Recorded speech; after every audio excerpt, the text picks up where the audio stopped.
I want to begin by telling you exactly how perfect I was, because you cannot understand this video until you understand that I did not fail. There is a whole genre of women's stories where the woman falls short and learns and grows, and I have nothing against those stories, but this is not one of them. This is the other story, the one almost nobody tells because it is more frightening. The story of the woman who did everything right completely for 8 years and discovered that right was never the game. Let me show you my record. I woke before the household every morning and slept after it every night. I learned my mother-in-law's preferences the way scholars learn scripture, and I never once served her tea at the wrong temperature after the first year. My cooking was praised in 3 neighborhoods. My house was clean in the corners no guest would ever inspect. My child was raised beautifully. My hijab was never out of place. My voice was never raised. My no was never spoken. My later was never used. My prayers were never missed. I hosted his family through every occasion without complaint. I memorized which uncle took sugar and which cousin could not eat garlic, and which aunt needed to be asked 3 times before she would accept the food she had come specifically to eat. I gave, I anticipated, I absorbed, I performed. There is no visible standard of that world I did not clear, and clear easily, and clear for so many consecutive years that my excellence stopped being remarked upon and simply became the assumed weather of the household, which, I would learn, is its own quiet punishment. Perfection, sustained long enough, becomes invisible, and then the only things that draw notice are the microscopic failures, so that a woman scoring full marks lives in a world where the only available feedback is correction.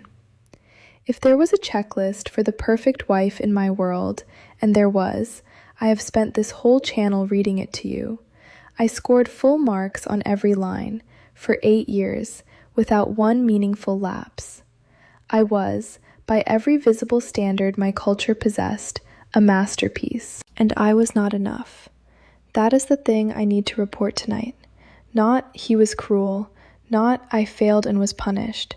I have told those stories. Tonight's is stranger and worse. I was flawless, and it did not work. And for years I could not understand why, because I was solving the wrong equation. I thought perfection was the requirement. I thought if I scored high enough on the visible checklist, the warmth would become permanent, the coldness would end, the marriage would arrive somewhere. And it never did. The bar was always 1 inch beyond wherever I stood, and it took me leaving, and years, and a room full of plants, to finally learn the thing this video exists to tell you. There was a last requirement, an invisible one, printed on no checklist, and it was the only one that ever actually mattered.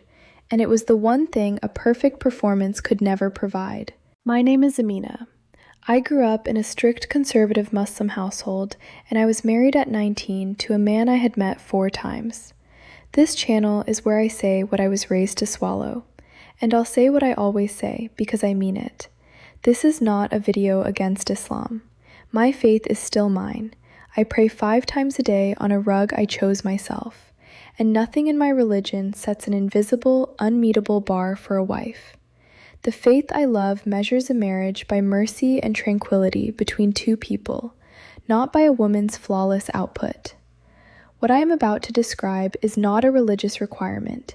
It is the machine's final clause, and it is the cruelest one, and by the end you will understand why they can never print it, and why every perfect wife in that world is, without knowing it, chasing a horizon. Let me first show you why the perfection didn't work, because I tried perfection as the answer for years, and watching it fail taught me what the real requirement was, by process of elimination. Here's what I noticed somewhere around year 4, though I could not yet read it.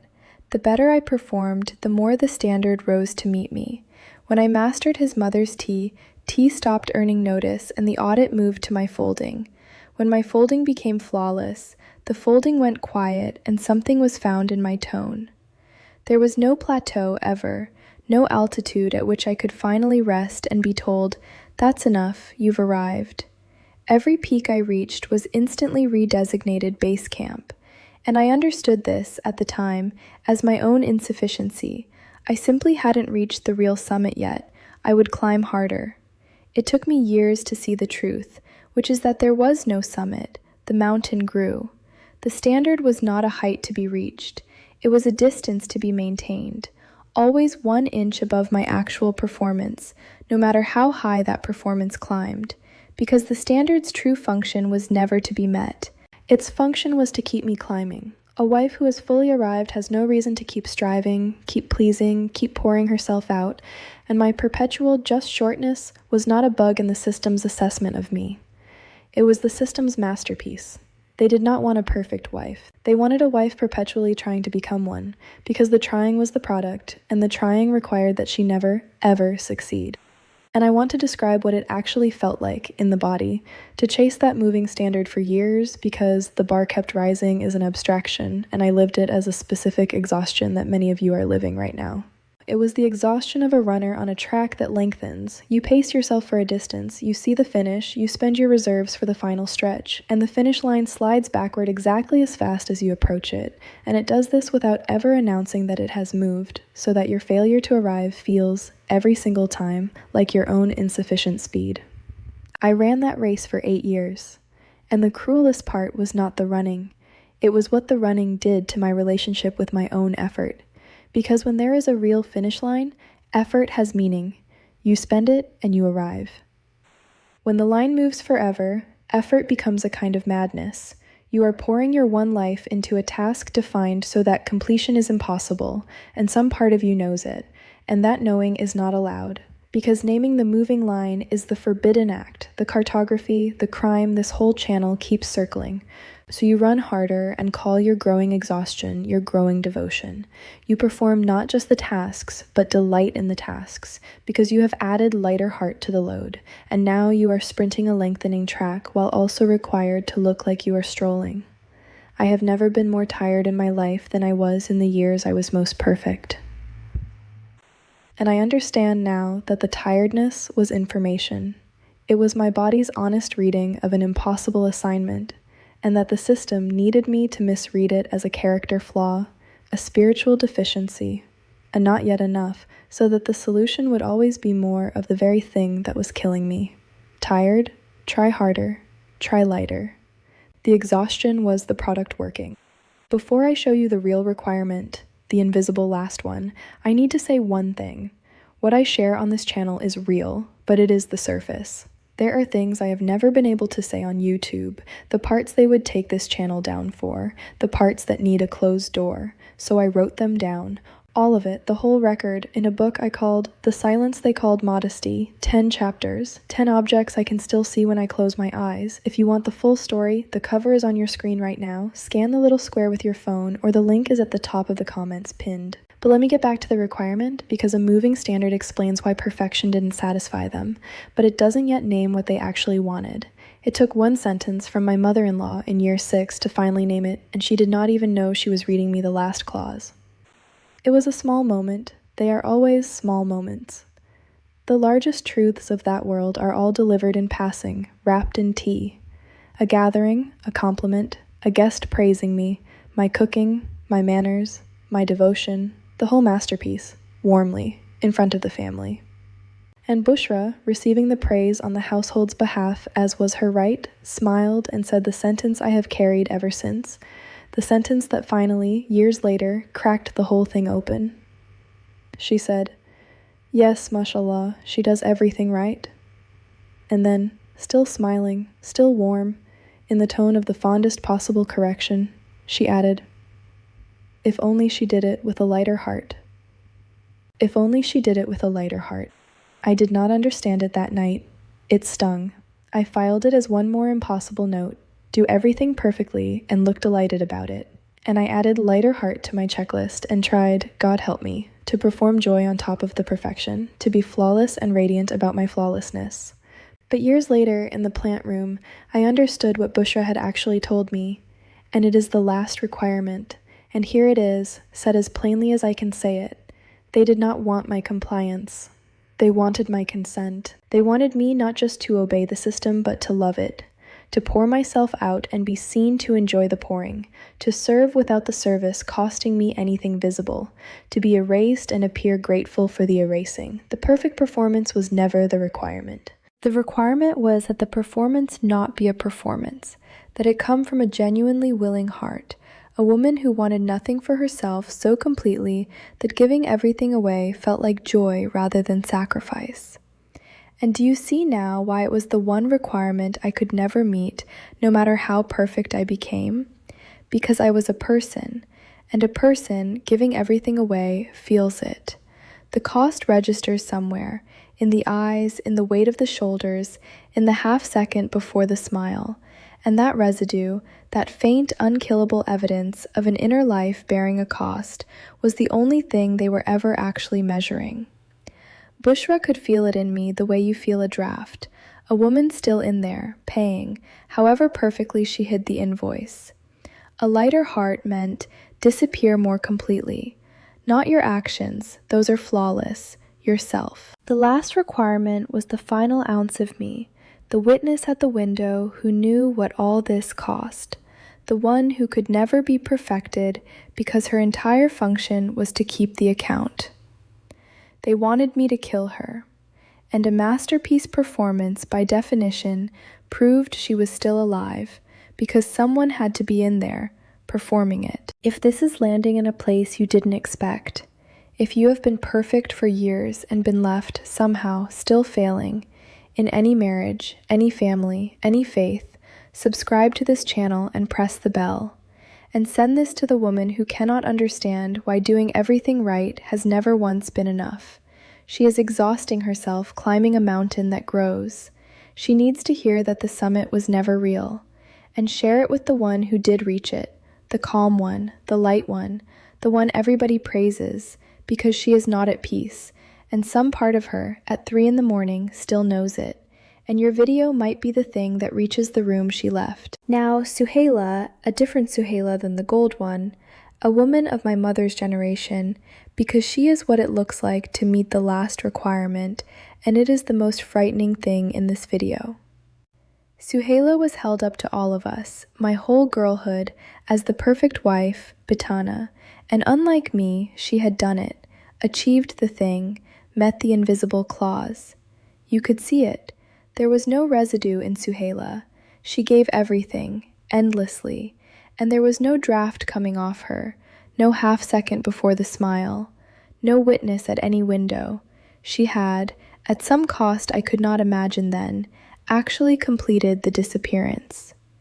She wanted nothing for herself, genuinely, all the way down. The self that would have wanted had been successfully retired.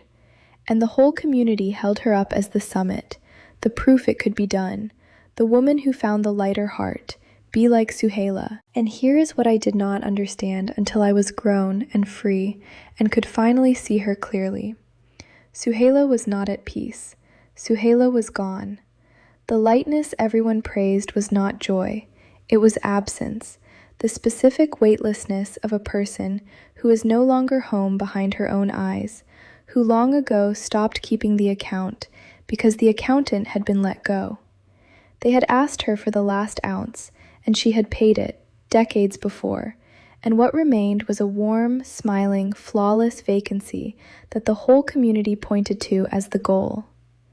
I looked at Suhaila, the summit, the answer, be like her, and I finally understood, in my body, what the last requirement actually costs, and I understood why some part of me had refused for 8 years to pay it, clinging to my just shortness, my draft, my exhausting inability to be light. That refusal was not my failure. It was the last living thing in me, declining to die. My imperfection was the witness at the window, holding the door shut against the final eviction. I could not meet the last requirement because meeting it would have meant there was no longer an I to meet anything. Suhaila met it. Suhaila wasn't there anymore, and they called her the best of us. Years later, the plants, the office, I brought Dr. N the whole thing, the moving standard, Bushra's sentence, Suhaila's terrible lightness, and she was quiet a long while, and then she said, Amina, you've described something with a precise name in my field, and I want to give it to you because it will reorganize your whole memory of those 8 years. The system did not want your labor. It had your labor from the first week. It wanted your interiority. There's a specific cruelty in demanding not just compliance, but sincere, joyful compliance, because it forbids the person the last territory even a prisoner keeps, the private knowledge that this is not okay. A prisoner who works and privately objects is still free in the one place that matters. The last requirement was an attempt to annex that place, to make you complicit in your own erasure by requiring you to want it. And here is what I need you to hear, because you have carried your lighter heart failure as a defect for years. You couldn't meet it because meeting it is death. Not metaphor. The specific death of the self that observes and objects, the death your friend Suhaila underwent and was praised for. What you called your imperfection, your inability to serve with a light heart, was the healthiest thing about you. It was the part of you that had not consented to disappear, and it could not consent because consenting was the one thing it existed to refuse. You were not a flawed, perfect wife, Amina. You were a whole person doing an excellent impression of one, and the impression could never be flawless, thank God, because the flaw was you, still in there, keeping the account, waiting for the night with the suitcase. And then she said the sentence I will end on. They told you the last requirement was a lighter heart. The truth is, it was your last heartbeat. And every day you failed to meet it was a day you chose, without knowing it, to stay alive. Every day I failed to meet it was a day I chose to stay alive. She let that sentence sit in the room, and so will I, because it is the hinge of everything. I have thought about that more than almost anything anyone has ever said to me, because it inverts the entire 8 years. All that time I experienced my exhaustion, my draft, my half-second before the smile, my stubborn, unkillable heaviness as my failure, the evidence that I wasn't good enough, wasn't devoted enough, hadn't reached Suhaila's summit, and it was the opposite. It was my survival, disguised as my shortcoming. The part of me that could not be lightened was the part that eventually packed the bag. The witness at the window was the woman who left, and she was only there to do the leaving because she had refused, for 8 years, to be perfected out of existence. My imperfection saved my life. Sit with that if you are a perfect wife tonight, exhausted, certain you are still somehow falling short.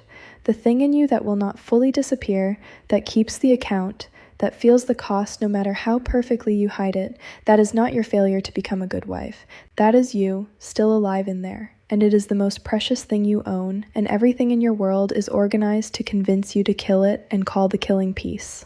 Don't. Stay short of that summit. The view from the top is a vacancy, and the climb is designed to never end. And the woman still exhausted at base camp with a draft coming off her is the only one in the whole range who is still breathing. My daughter is 9, and she does many things imperfectly, loudly, with her whole visible heart. She is delighted when she's delighted, and furious when she's furious, and bored when she's bored, and all of it shows instantly on her face, because nobody has ever asked her to serve anyone with a lighter heart than the one she actually has. Her heart is exactly as heavy or light as her real life makes it, moment to moment, and she has no idea that this ordinary correspondence between what she feels and what she shows is a freedom that women in my old world spend their entire lives being trained out of and praised for losing. I will never ask my daughter for a lighter heart. That is the whole inheritance reversed in one sentence, and I say it to her in 100 small ways every week without ceremony, by simply asking what's wrong when her face says something is, and believing the answer. If her heart is heavy, I want to know why, and I want to help carry it, and I never, ever want her to learn the skill I spent 8 years failing to master, thank God, the skill of appearing weightless while being crushed. Be heavy when you're heavy, my girl. Let it show. The people who love you will help. And the people who ask you to hide it so they can enjoy your service and comfort, those are the people this whole channel is a warning about, and your mother failed their final test on purpose, it turns out, and it is the proudest failure of my life. And if today's story reached you, the whole record is in my book, The Silence They Called Modesty, the parts I cannot say here, the parts that needed a closed door. The link is pinned at the top of the comments, and the code is on your screen. It found me when I needed it. Maybe it finds you the same way. If you've stayed with me to the end, thank you. Subscribe if you haven't, tap the bell. There is so much more to say and I'm not stopping. My name is Amina. They taught me that my silence was my worship. Nobody told me what it was costing. Now I know, and now so do you.